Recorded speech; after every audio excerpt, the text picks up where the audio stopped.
जय गुरु जी। सत्संग by Jaya aunty on 26th July 2015। गुरु जी, कौन जाने गुण तेरे, कौन जाने गुण तेरे। हम तो बस उतना ही जान पाते हैं जितना आप बताना चाहते हैं, और हम मनुष्य उतना ही जानकर फूले नहीं समाते। अपने को ज्ञानी समझ बैठते हैं। हमें अपने को हमेशा ग्रहणशील यानी लेते रहने के योग्य बनाना होगा। दो क्रिया कभी भी नहीं रुकनी देनी है हमें, प्यार देना और ज्ञान लेना।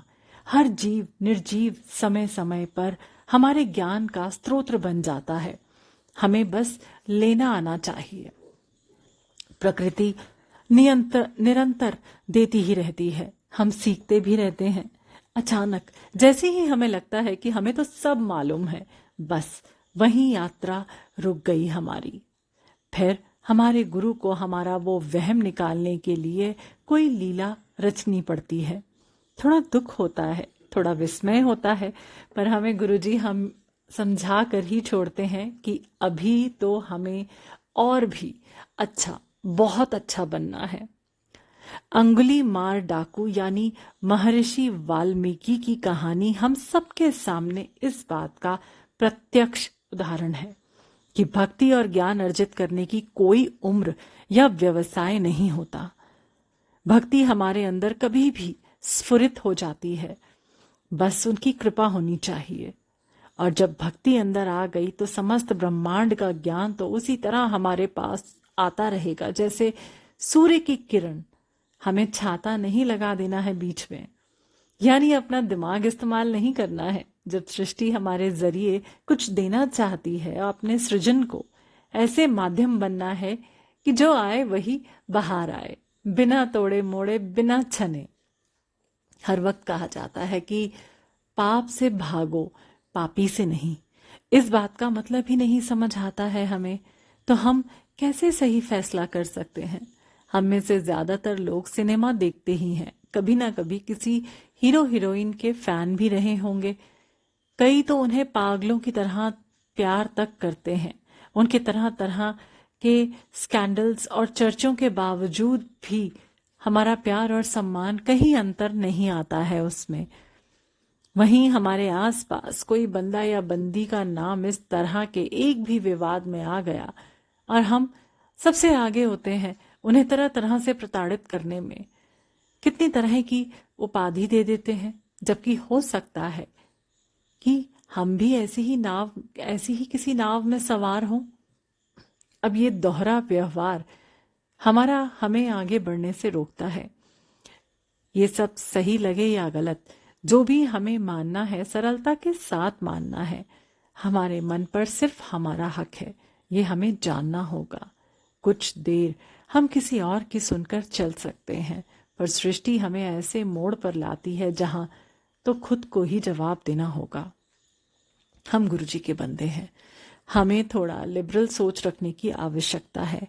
समझ चुके हैं कि पत्ता भी नहीं हिलता बिना उनकी मर्जी से, तो ऐसी घटनाएं जो दो इंसानों के दरमियान घटती हों वो कैसे हमारे बस में हो सकती हैं।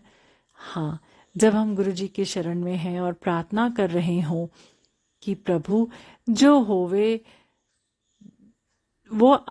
होवे जो आपको भावे, तो बस हमने अपने आप को सौंप दिया आपको। अब वो जाने और उनकी सृष्टि जाने। मैं के जाने के साथ ही हमारी सारी जिम्मेदारी भी हम गुरु को सौंप देते हैं। ये कहना कि मैंने अपना मैं छोड़ दिया अपने आप में झूठ है। ये शब्द जब तक आ रहा हो हमारे जीवन में, हमारा समर्पण अधूरा है।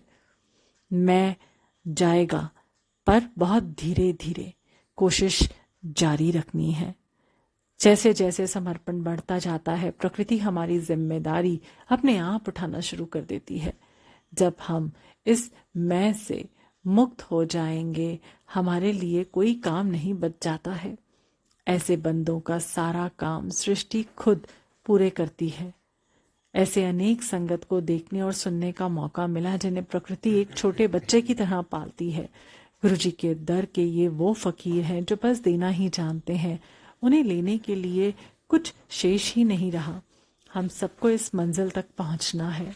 बार बार मैसेज आता है कि सृष्टि और इसका सबसे उत्तम सृजन इंसान से जब तक प्यार करना नहीं सीखेंगे हम गुरुजी को नहीं पा सकते। जैसे जैसे हमारे अंदर प्यार, सच्चे प्यार का समावेश होना शुरू होता है, हमारा अपना ऑरा पवित्र होता जाता है और फिर हम गुरुजी के सिग्नल्स को महसूस कर पाते हैं। गुरुजी हमेशा से हमारे आसपास ही होते हैं, हम उन्हें कब देख पाते हैं ये हमारे ऊपर है। जब हम किसी इंसान को टूट कर प्यार करते हैं तो सबसे पहले हमारा ईगो डिसॉल्व यानी घुलने लगता है। ये अहम ही तो सबसे बड़ी दीवार है हमारे और गुरुजी की ब्लेसिंग्स के बीच। गुरुजी की ब्लेसिंग्स बारिश की हल्की हल्की फुहारों की तरह हर तरफ बरस रही हैं। हम डरकर कि भीग जाएंगे, अपनी अहम रूपी रेनकोट उतार ही नहीं रहे हैं। अब वो आनंद जो इन फुहारों से हमें मिल सकता है कैसे महसूस करेंगे? अच्छा लगता है, ये तो बहुतों ने बताया होगा, पर अनुभव तो खुद ही करना होगा। अहम यानी अहंकार वही नहीं जो दूसरे को नुकसान पहुंचाए। अहंकार के कुछ साधारण बातें देखें। कुछ दिन पहले किसी दोस्त से बात हुई। तीसरे दोस्त के बारे में बताने लगी कि बेटे ने यहाँ शादी कर ली, बेटी ने भी ऐसा ही कुछ कर लिया और वो कहीं मुंह दिखाने लायक नहीं है। अहंकार ही तो है ये कि हम मान कर चल रहे हैं कि कल हमारे साथ ऐसा नहीं हो सकता है। आज जो बातें हम चटकारे लेकर कह रहे हैं या सुन रहे हैं, कल वो हमारी भी तो कहानी हो सकती है।